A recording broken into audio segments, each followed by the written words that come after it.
যার বিপক্ষে নিউজটা হয় তার তো একটা কমেন্ট নিতে হয়। যখনই কমেন্টটা নেয় তখনই প্রথম ফোনটাই আমাকে করে যে এই নিউজটা যেন কোনো মতে হয় না, যে যারা কালো টাকার মালিক তাদের কাছে মিডিয়া চলে যাচ্ছে। অল্প সংখ্যক কিছু মিডিয়া আছে, বাকি এটাও চলে যাবে আস্তে আস্তে। আমাদের চ্যানেল 24 এবং সমকালের এখানে সাংবাদিকবৃন্দ আছে, আমি নির্দ্বিধায় বলতে পারি তারা স্বাধীনভাবে কাজ করতে পারছে না। কেন স্বাধীনভাবে কাজ করতে পারছে না? তার মূল অন্তরায় হচ্ছে আমি। কারণ আমার ব্যবসা প্রতিষ্ঠান হামিম গ্রুপে একটু বলতে হয় ৭৫,০০০ কর্মকর্তা কর্মচারী আমি কাজ করি। তাদের স্বার্থটা আমাকে আগে দেখতে হয়, তারপরে সৎ সাংবাদিকতা, সাংবাদিকতা স্বাধীনতা বলেন, গণতন্ত্র বলেন, এইটা আমার কাছে সেকেন্ডারি। ফান্ডামেন্টাল হলো এদের প্রোটেকশন দেওয়াটা। যখন আমার কাছে এখানে যে সাংবাদিক আছে, ইনভেস্টিগেশন রিপোর্ট যারা করে, আপনারা যারা সবাই জানেন, সবাই এখানে প্রফেশনাল, একটা ইনভেস্টিগেশন রিপোর্ট করতে তাকে প্রচুর সময় দিতে হয়। এবং যারা একটা দুর্নীতির বিরুদ্ধে তথ্য দেবে তারা ওই সাংবাদিক সম্বন্ধে আগে নিশ্চিত হয় যে সে নিউজটা করবে। সে তথ্যটা যখন নিয়ে আসে এবং যার বিপক্ষে নিউজটা হয় তার তো একটা কমেন্ট নিতে হয়। যখনই কমেন্টটা নেয় তখনই প্রথম ফোনটাই আমাকে করে যে এই নিউজটা যেন কোনো মতে হয় না। যখন দেখছে সে পারছে না, তখন সে গোয়েন্দা সংস্থা অথবা সরকারের উচ্চ মহলকে ব্যবহার করে।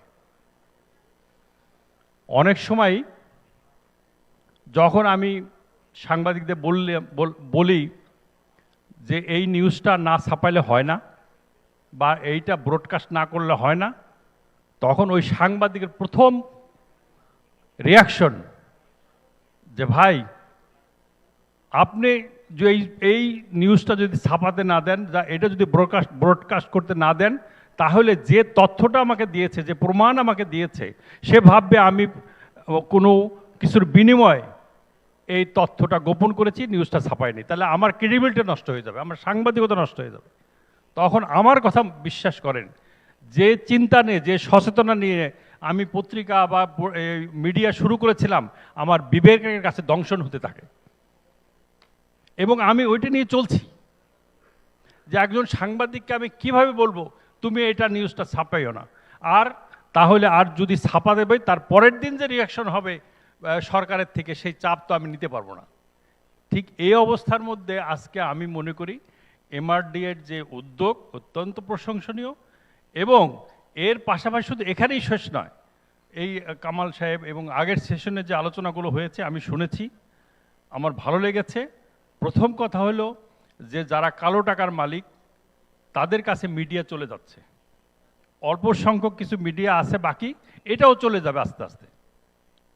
কারণ আর ক্যারেক্টার অ্যাসিনেশন হবে।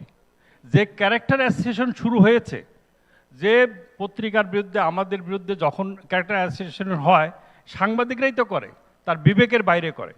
এই কারণে আমার মনে হয় যদি সৎ সাংবাদিকতাকে যদি আফোল্ড করতে হয়, যদি আগামী দিনে কালো টাকার মালিকদের কাছ থেকে পত্রিকাকে রক্ষা করতে হবে, মিডিয়াকে রক্ষা করতে হয়, তাহলে সাংবাদিকদের চাকরির একটা নিশ্চয়তা থাকতে হবে, তাদের প্রোটেকশন দিতে হবে আগে। না, তাহলে আপনি বলেন, অনেকে তাহলে প্রশ্ন করতে পারেন যে ব্যবসায়ীরা তাহলে জানেন যে তিনি যখন মালিক হন তার সাংবাদিকরা ঠিকমতো লিখতে পারবে না, বলতে পারবে না। তাহলে আপনি যখন বলছেন তখন অন্যান্য যারা মালিক আছেন তারাও সেটা জানেন, তারপরেও তারা কেন সংবাদপত্র বা বিভিন্ন গণমাধ্যমের মালিক হওয়ার চেষ্টা করছেন? এখানে দুটো কারণ, দুই ধরনের মালিক। এটা আগের সেশনেও আলোচনা হয়েছে, এখনও একই কারণে দুই ধরনের।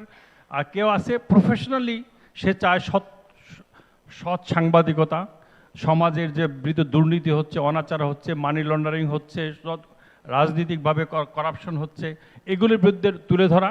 আর কিছু কিছু নিজের ব্যবসাকে প্রোটেকশন দেওয়া, নিজের কালো টাকা বিদেশে পাচার করা, ব্যাংক লুট করা, যত ধরনের করাপশন হচ্ছে সেগুলিকে প্রোটেকশন দেওয়ার জন্য মিডিয়া ব্যবহার করা। এই দুই ধরনের আছে এবং সেটাই হচ্ছে। ধন্যবাদ।